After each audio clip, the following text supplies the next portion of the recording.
Alright, there's Like card me. 1. There's no sentences. There's a lot of crap on it, but I swear there's no sentences. Card 2.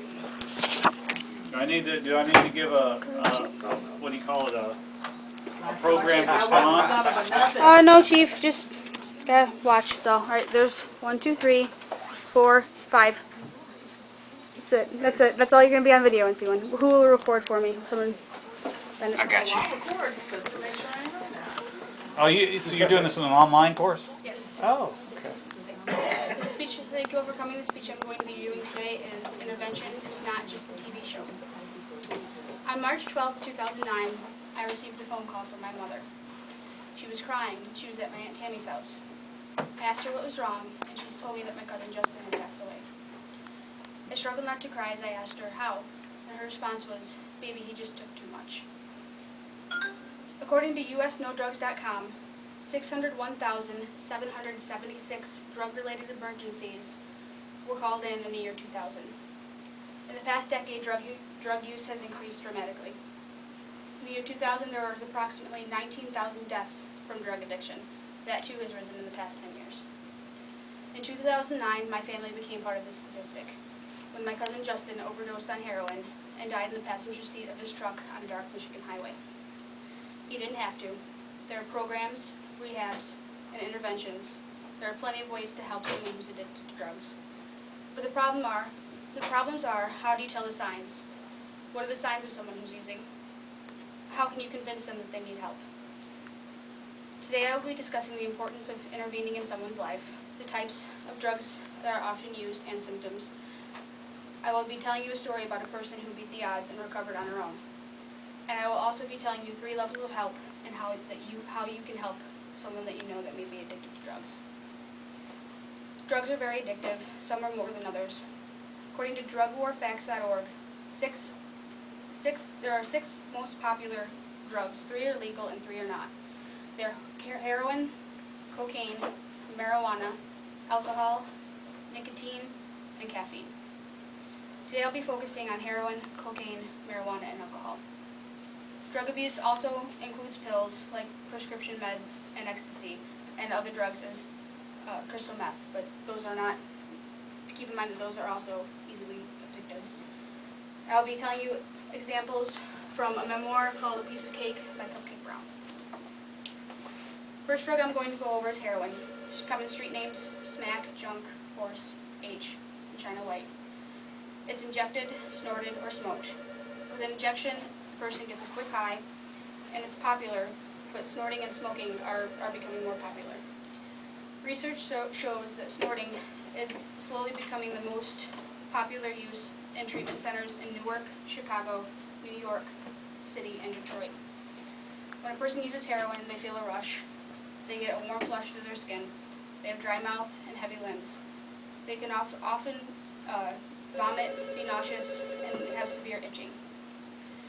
Once the high passes, they're very drowsy. Their heart rate and their breathing decreases dramatically and can often lead to death if overdosed.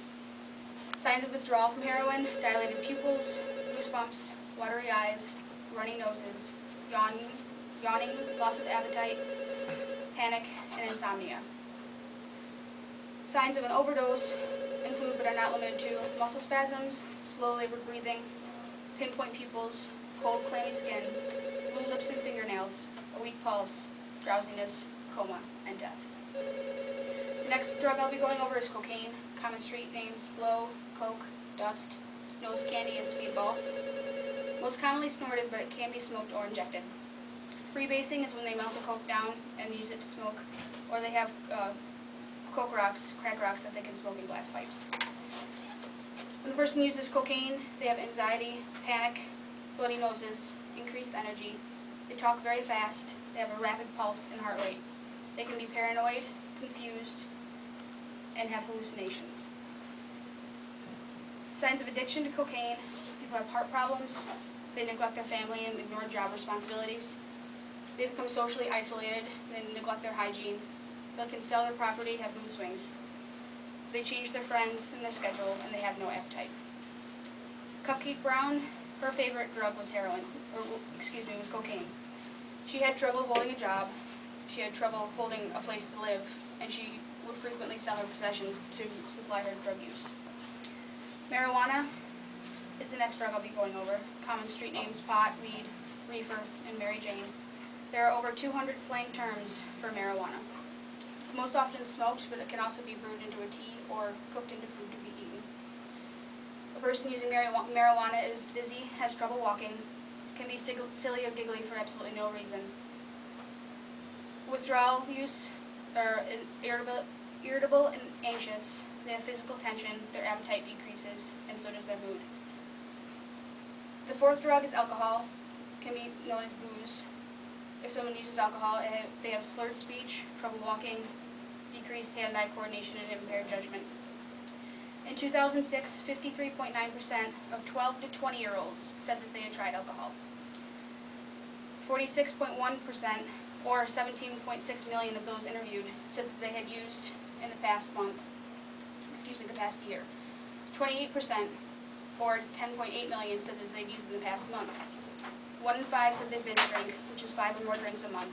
And of those, 2.4 million said that they have binged 5 or more days per month. Keep in mind that's 12 to 20-year-olds. That's not even legal. So how many adults are using alcohol and abusing it if 2.4 million 12 to 20-year-olds are? Cupcake Brown began drinking when she was 13 years old. She drank every day for years, way past the age of 20. Cupcake Brown, as I showed you before, this book is her memoir, A Piece of Cake. She became involved in gangs for over half of her life. Now she's a lawyer in California. She got help. She blamed her hard childhood on her drug use. She said that she used it to justify it. She had, her mother died. She was sent to foster care where she was sexually and physically abused. She ran away and met a prostitute where she drank and smoked her first joint at age 13. She began to work the streets. She became an adult addicted to cocaine, alcohol, and a variety of pills. She couldn't hold a job. She couldn't keep a home. She couldn't keep any of her possessions.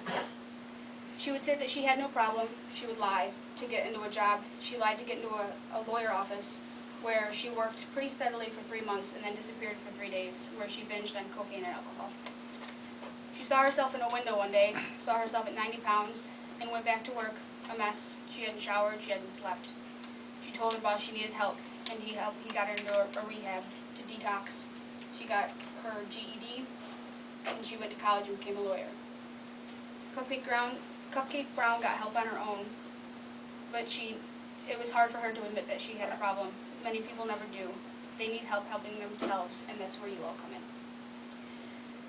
Many people think that help is being input into a rehab program, but that's not the case. Sometimes all people need is for someone to tell them that they care and that they notice that something's going on. Other times, a brief intervention is needed where somebody goes into a doctor's office and has a screening, or a full intervention is needed where you are put into a program and kept in a hospital for a while. The screening and brief intervention. The screening is used to evaluate the use, the amount, the types, and the frequency of drug use. A doctor can often do this, or there's a free online assessment at drugfree.org. The doctor will set goals for slowly stopping usage, addiction, when the addiction is noticeable but not completely out of control. A full intervention can be used to detox and rehab a person. It's when the addiction is beyond the power of their family and friends. It often involves hospitalization, and it can be difficult to convince someone to do.